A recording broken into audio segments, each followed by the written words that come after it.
मिले posts, jobs, current affairs, GK.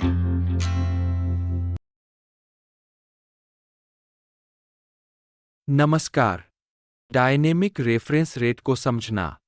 Bharat और रूस अपनी मुद्राओं भारतीय रुपया और रूसी रूबल रब के लिए डायनेमिक रेफरेंस रेट शुरू करने पर काम कर रहे हैं, ताकि दोनों देशों के बीच वित्तीय लेनदेन आसान हो सके और रूस पर अमेरिकी प्रतिबंधों का असर कम हो सके।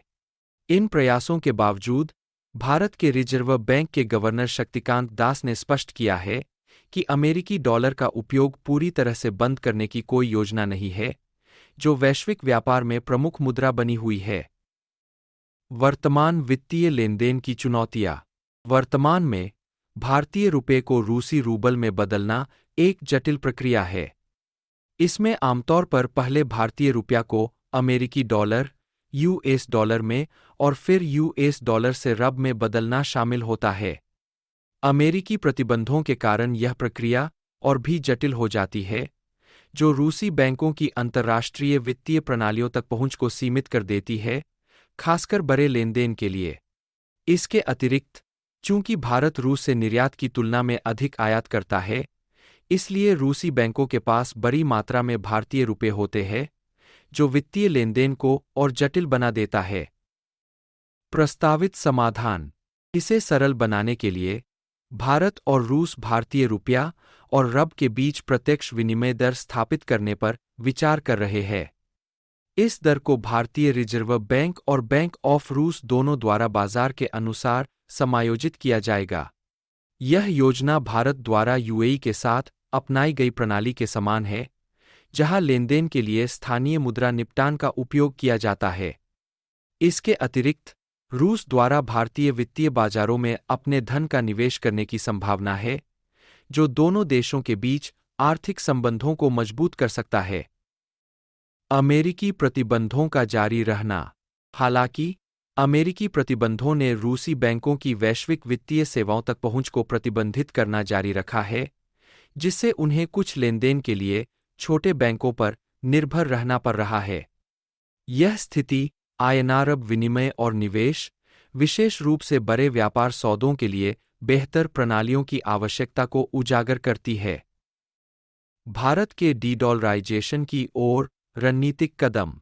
जुलाई 2023 में भारतीय प्रधानमंत्री नरेंद्र मोदी और रूसी राष्ट्रपति व्लादिमीर पुतिन ने अमेरिकी डॉलर पर निर्भरता कम करने के प्रयासों पर भी चर्चा की। ये चर्चाएं अंतर्राष्ट्रीय व्यापार में डॉलर पर निर्भरता कम करने के लिए ब्रिक्स, ब्राजील, रूस, भारत, चीन और दक्षिण अफ्रीका के भीतर एक व्यापक पहल का हिस्सा थीं। भारत ने डॉलर का उपयोग किए बिना सीमा पार व्यापार करने के लिए आसियान देशों के साथ एक डिजिटल प्लेटफॉर्म भी शुरू किया है। वर्तमान में, रूस के साथ लगभग 60% व्यापार स्थानीय मुद्राओं में किया जाता है। ब्रिक्स पहल।